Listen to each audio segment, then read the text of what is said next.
Hey, my name's Zinter, welcome back to the channel. Today we're going to look at all of the new items and returning items, changed items, all that kind of stuff that we saw on the Smite 2 keynote. There was a whole bunch of gameplay going on in the background, a lot to talk about, but they did a little review of like the item store and how things are going to be changing, and in a lot of that background gameplay we got to see quite a few tier 3 items. Shoutouts to Lash in my Discord that screenshotted all of these from the stream and sent them to me over Discord.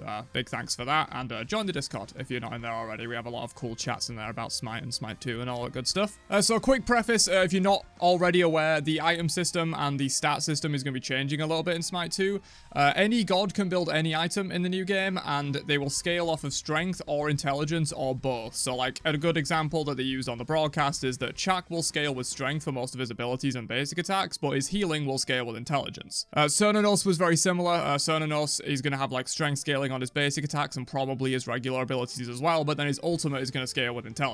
And so gods will potentially scale with both stats or one of each. I'm not entirely sure if every god will have scaling with strength and intelligence, or if some gods will be strength only, some gods will be intelligence only, and some gods will be mixed. I'm not entirely sure how it's going to work. But yeah, the item system is going to be changing substantially, and that's why you see like strength on Frost Rune Hammer, for example, instead of physical power. That whole system is going to be gone. And so first up here we have Frost Rune Hammer, which is of course returning Frostbound Hammer.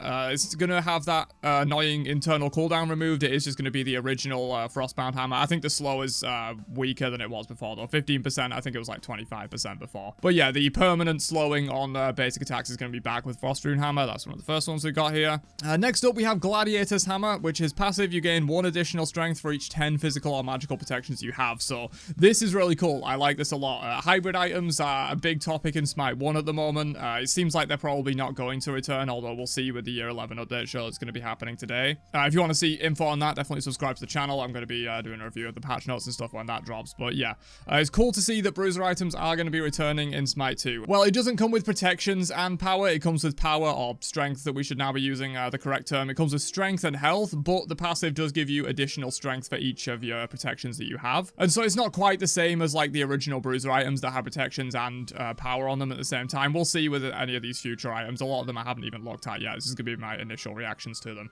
But we'll see with future items if there will be any that have strength or intelligence and protections on them at the same time. But this one does allow you to build like a full tank build, and then you buy Gladiator's Great Hammer and you're going to have a ton of extra strength. Stats and caps and all that stuff is probably going to be shifted around, but if we just assume that it'll be the same as Smite 1 and you can maybe get a build with like 300 of each protections if you're building like full tank, that's going to give you like 60 extra strength from 300 physical and 300 magical protections. And so this is going to end up giving you 100 strength and 300 max health. Again, we don't really know if strength will be comparable to physical power. It seems like it'll be slightly bigger numbers. Usually you won't get 40 power on a bruiser item like this, and you know 100 if it's going to be completely maxed out with like 300 of each protections. But yeah, very interesting item. You can go full tank build and just slot this in late game and you can have like 100 strength and be able to like hit people pretty hard.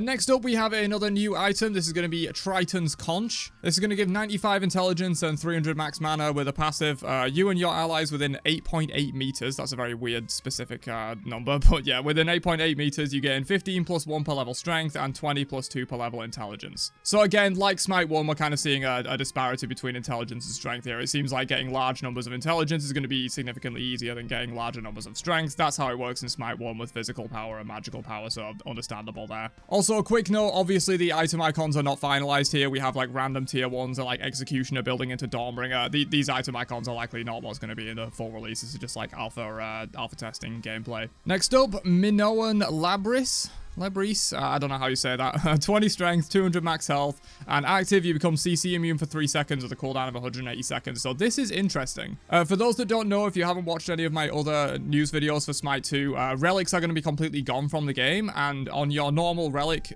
slots, you're going to have a free beads and a free ward slot. And so every character in the game is going to have beads for free, I believe at level 1, for no cost whatsoever. But interestingly, they are going to add active items. So a lot of tier 3 items in the game are going to have active effects that you press a button to use, kind of like it works in League of Legends and a lot of other MOBAs. And I expected, you know, Aegis and Sprint and a lot of other relics to be here, but it's interesting that beads is also an item. So you can essentially have 2 sets of beads here. This generally will be a tank item, I assume, given that it gives strength and some max health, but you could probably build this on squishies as well. So seemingly you're going to be able to have 2 sets of beads. If your regular beads are on like assumedly a similar cooldown, about 180 seconds, that means you can essentially beads every 90 seconds, or you can double beads if you need to. Like if you beads and then immediately get hit by a CC afterwards, like after the CC immunity wears off, you can just beads again with this. That seems really interesting. This is probably going to be an extremely popular item. If I could have 2 sets of beads in Smite 1, I would do that every single game. So I highly see this item being picked up a lot, even though the stats are really horrible by the looks of it, assuming that's a full tier 3 item. Just having 2 sets of beads is just going to be completely invaluable in the game. I think maybe this should be a longer cooldown, like maybe this should be 300 seconds or something like that, just because having 2 sets of beads is going to be a bit ridiculous. Again, though, I'm just speculating on random stuff here. The balance of these items is obviously not going to be final. This is early pre-alpha gameplay. These items will probably be very different even when we get access to the alpha, never mind the full release, so just keep that in mind. Next up, we have Jotun's Revenge, which is basically the reskin of Jotun's Wrath. It's going to come with 40 strength, 20 cooldown rates, which is how they're going to do cooldown now. And passive, getting a kill or assist on an enemy god reduces your non-ultimate cooldowns by 2 seconds and your ultimate cooldown by 6 seconds. So this is essentially getting Spear of Desolation's passive from the mage trees at the moment. Whether or not Spear of Desolation will still exist and they'll just be mirrors of each other, I'm not entirely sure. I would imagine probably not, because that's not how it worked in Smite 1 either. You know, they weren't exact mirrors of each other, Spear of Desolation and Jotun's Wrath. They had like slightly different effects. But this is interesting. Physicals getting access to this effect is pretty cool. It should be cool to use that. Hydra's Lament also returning. Basically seems exactly the same as it was before. 55 strength, 250 max mana, 5 mana regen. Thank God it's not MP5 anymore. God damn. And then for 8 seconds after using an ability, your next basic attack will deal 30% more damage. These numbers are going to be slightly different from Hydra's Lament in Smite 1, but the essential core of the item is the same. We saw Sunbeam Bow be hovered, which is 50 strength and 40% attack speed with no passive, so that is interesting. It seems like there's going to be some tier 3 items in the game that don't have any passive or active effects. Remember, there's going to be active items in Smite 2 now. And so Sunbeam Bow is just going to be, I want big fat stats. I'm just going to get a bunch of strength and a bunch of attack speed, going to make my autos hit harder and hit faster.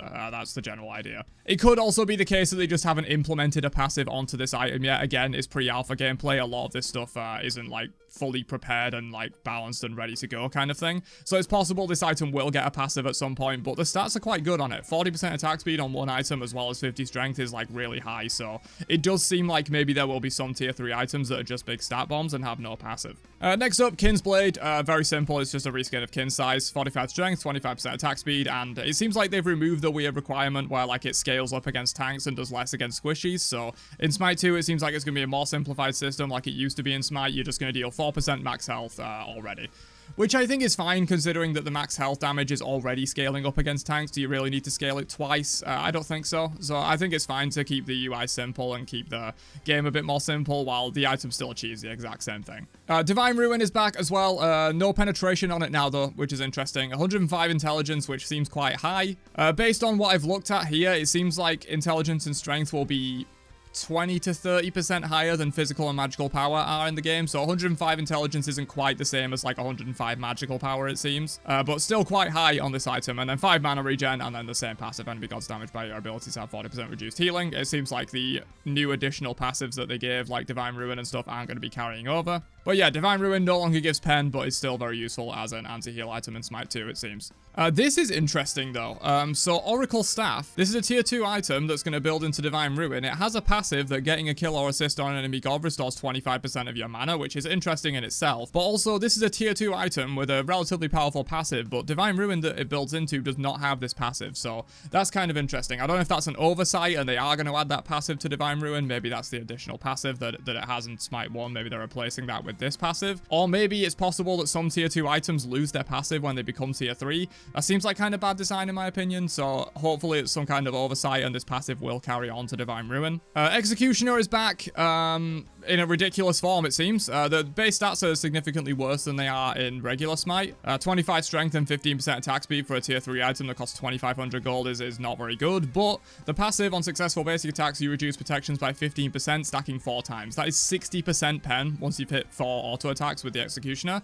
That's kind of insane. So the base stats are much worse, but that specific effect of just wanting to shred people with basic attacks is much stronger in Smite 2. Shogun's is back as well. However, it just has magical protection, no other stats on it, and then you and your allies within 8.8 meters. Again, I don't know why this is such a specific weird number, why it's not just 10 meters or something. It's kind of weird, but yeah, you gain 20% attack speed aura for your team. Manchu Bow, this looks like a tier 2 based on the cost of it. 15 strength, 12% attack speed, your basic attack deal 10 bonus physical damage to all targets. Again, is this maybe just one of those intermediate tier 2 passives like we saw with the one that builds into Divine Ruin and you'll lose this passive? It doesn't actually show what it builds into, I don't think, in terms of a tier 3, but 1550 gold, this looks like a tier 2 item. It could also be possible that tier 2 bridge items are returning in Smite 2 and this item stops at tier 2 and you just get that additional physical damage on your auto attacks to kind of scale you in, and then you sell it late game or whatever, and it's like a early game power spike bridge item. That's possible as well. Baneful Reaper, which is just 45 strength, 15% attack speed, and 20% crit. Again, it has no passive. I'm not sure how common this is going to be and whether this is even going to be how it works. Maybe it's either an oversight or they just haven't implemented the passives for some of these items yet. The game is in very early pre-alpha stage at the moment. So it's definitely possible this item will exist with an actual passive. I mean, this could be Deathbringer for all we know, although it's more likely to be Wind Demon based on the artwork there and the fact that it has attack speed on it. But yeah, I guess this at least confirms that crit is going to be returning in Smite 2, not like anyone thought it wouldn't. Bloodforge is returning, but in a more interesting way. This is the first active item we've seen in these screenshots, I believe. So it comes with 40 strength, 25% lifesteal, and then an active effect. So that's, again, that's when you press the button for the item slot. You gain a 10% health shield plus 100% of your physical power as well on that shield for 5 seconds with a cooldown of 90 seconds. So essentially a Bloodforge shield that you can choose to activate whenever you want instead of when you get a kill. This seems like it's going to be really strong. I think just gaining a health shield whenever you need it, like pretty much just having Shell, it's like probably better than Shell, is going to be really interesting. Also, maybe I'm reading too much into things here, but it says plus 100% of physical power. So I don't know if like strength somehow converts to physical power or if this is just an oversight and they were porting things over from Smite 1 and this is meant to say plus 100% of your strength. That's probably more likely, I think. Wish Granting Pearl, a mage item, 70 intelligence, 400 max health and 400 max mana, so a little bit of a mage bruiser item there, potentially good for guardians or mages that want a little bit of defense, like your barons, your Baba Yagas and stuff like that maybe. Again, no passive on this item. Again, I'm not sure if that's going to be how the game works. I'm not sure if there's going to be these items that are just big stat bombs, because the stats on this are really good. 400 max health is a lot.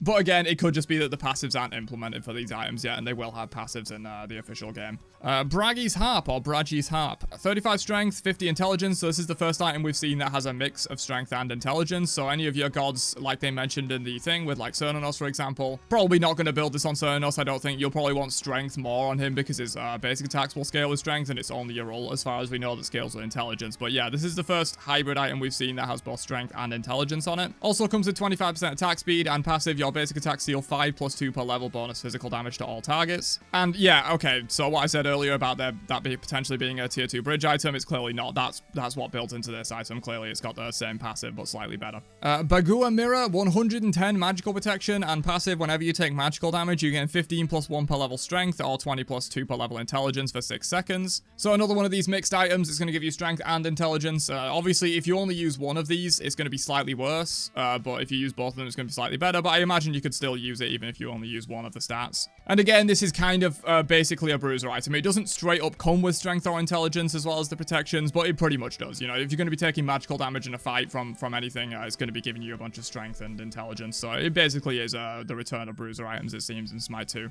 Ring of Dispel, 30 intelligence, 10 cooldown rate, passive. Enemy gods hit by your hard CC effects are debuff, losing 5 strength and 10 intelligence for 4 seconds. So a little bit of a power debuff there. This also seems like a tier 2 item, so I imagine somewhere in here, maybe later in the screenshots or maybe not, we'll see an item that has a slightly stronger version of this passive and much better base stats. This appears to be a tier 2 item. Bloodbound Book, 50 intelligence, 25% lifesteal. Passive, when you drop below 30% HP, you gain a 10% health shield plus 50% of your intelligence as well in that shield for 5 seconds with a cooldown of 90. So very similar to Bloodforge. Basically, this looks like the magical equivalent of Bloodforge. However, this is a passive item that's activated when you drop to low health, whereas Bloodforge is an active item you can use whenever you want.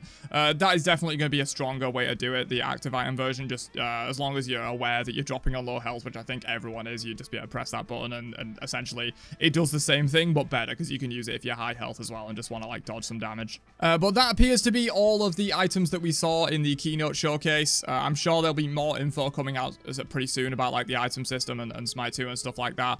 Obviously, when we get to play the game, I'll be putting out tons of content once I get access to the alpha. But yeah, some pretty interesting stuff here. Seems like the return of Bruiser items. There's some items with a mix of strength and intelligence for those gods that scale with both, can be really strong for that reason.